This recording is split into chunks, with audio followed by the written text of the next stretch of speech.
Hey, welcome back. Hope you're staying safe and staying healthy in this world of pandemic nonsense. But today's video, I have more eBay junk. This is a Harman Kardon BDS 270, and it is a Blu-ray slash receiver slash home entertainment slash everything unit. It's got a DVD, or sorry, a Blu-ray player in it. It's got USB for I can hook up a external hard drive, feed it with media. This is a nice unit because it's 2-channel stereo. It's not any of that 5.1 crap that I'm not liking. It has 3 HDMI inputs, 1 HDMI output, 2 optical inputs. That's a nice thing to have if I want to run my opticals. And it's got AM FM antenna, or FM antenna anyway. I don't know if it has AM band. The previous owner says it's dead, it doesn't have any power, doesn't come to life. So we'll plug it in and see exactly what it does. I thought maybe the power switch when the back was shut off, but we'll find out if that's the case, because people have made mistakes before. Let's turn on the isolation transformer, and I get nothing on the front. Power button, it's nothing. Turn on the switch, still nothing. Oh, wait a minute.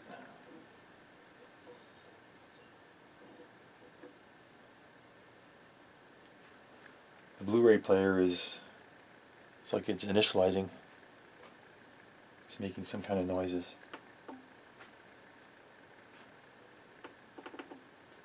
Sounds like it's spinning maybe. There's a disc in there.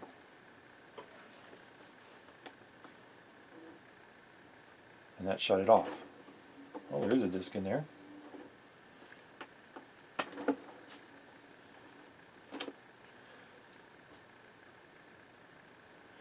Okay, so we have power.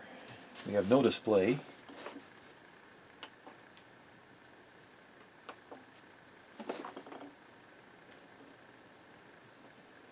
So we have a little bit of troubleshooting to do. Let's try this again.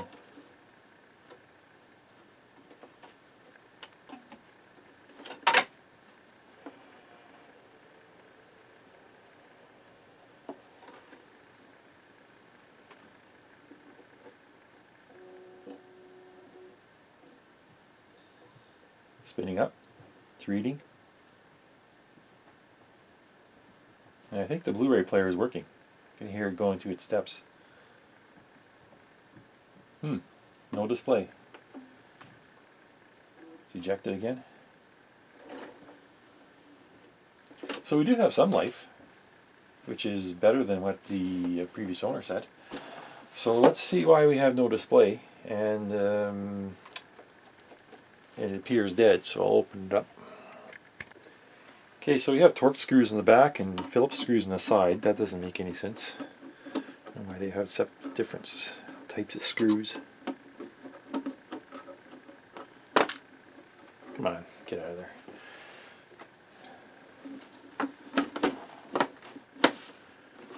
How does this open? Lift and pull back.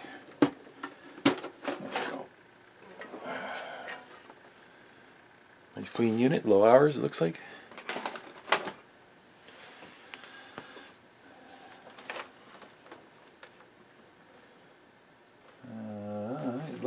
Everything looks clean and unmolested. I believe this is a Class D amplifier. It's got a switch mode power supply, which is probably where our fault lies, if some parts are dead and some aren't. So we got power on this again. Let's turn the switch back on.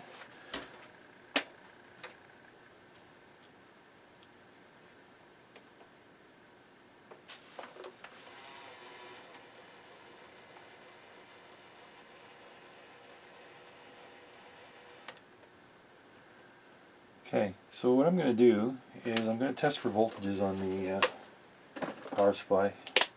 I can see a spot right now where it says on the board, this power supply board,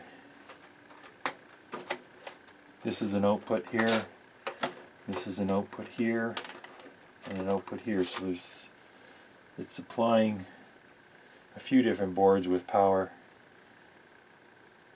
Let's check.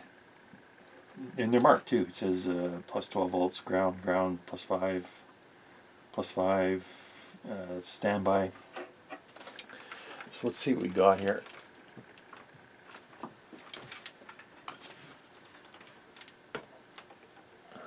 You can't read that. Still can't. Is that better? Okay. So let's read some of these voltages.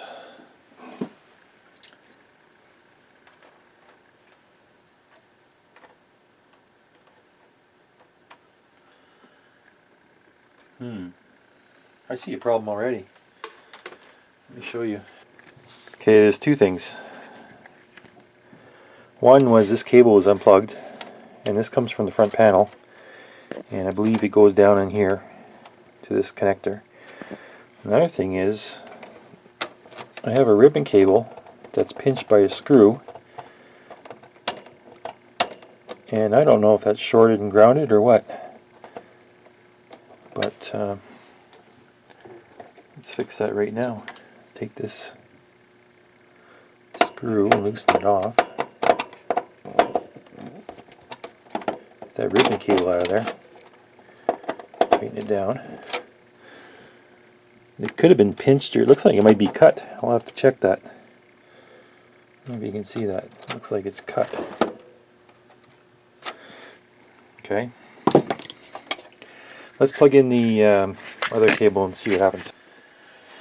Okay, plug this one in.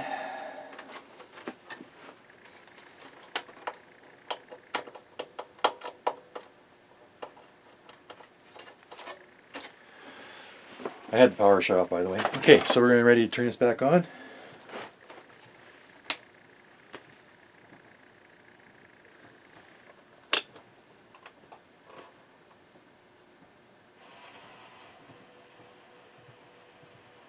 Well, I got my display, and I have light. I have a DVD.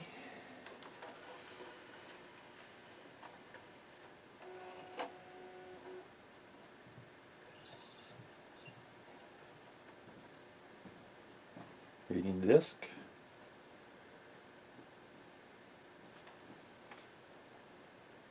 Volume works.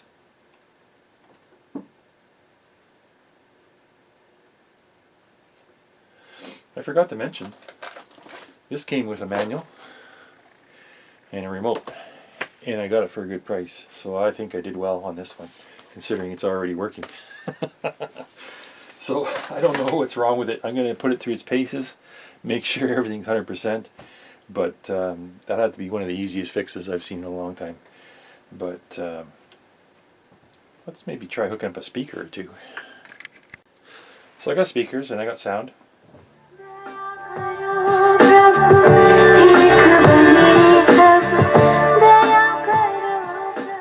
This thing boasts 60 watts a channel.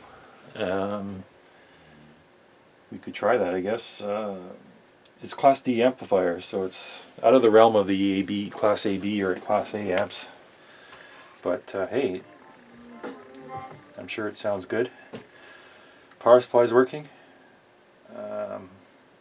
I can go through and check a few capacitors, make sure that they all have good ESR, but I doubt I'll find anything because everything looks pretty good here. I don't understand how that got unplugged. Somebody maybe was mucking around inside and unplugged it, but it's a mystery to me. But it's working now. And let's see if we have functionality here. Volume up. Oh, I don't have batteries in this.